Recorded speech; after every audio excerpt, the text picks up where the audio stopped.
were trying to dominate Scotland. Edward I being the most dominant in that thing, that line, trying to conquer Scotland and take Scotland over for to be part of England. But the irony is that ultimately it was Scotland that took over England. Let me explain. There was a new line of kings that started in 1306 from Robert the Bruce. New line of kings, brand new line of kings, started Robert the Bruce, King of Scotland in 1306. Now there was various kings and queens of England. They had the Plantagenets, and Edward I was a Plantagenet. But there was many disputes and much assassinations going on with the English line of kings and queens. The Plantagenets were wiped out. The Tudors took over.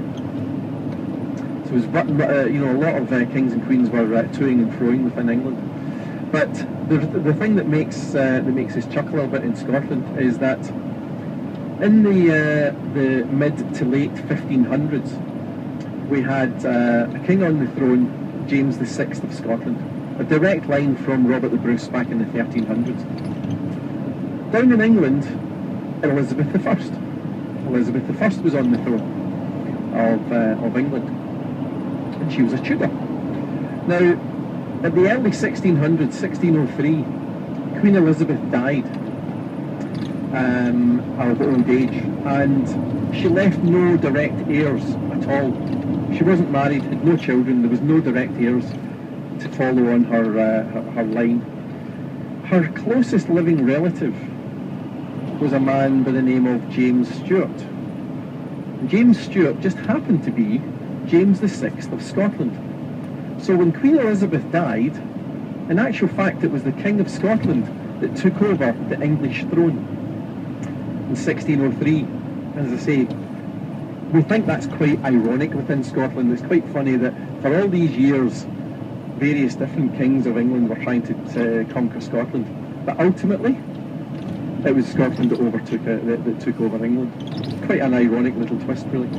And then for about 100 years or so, just over 100 years, the line of kings that came and queens that came from 1603 through to 1707 were not only kings of Scotland, but also kings of England as well.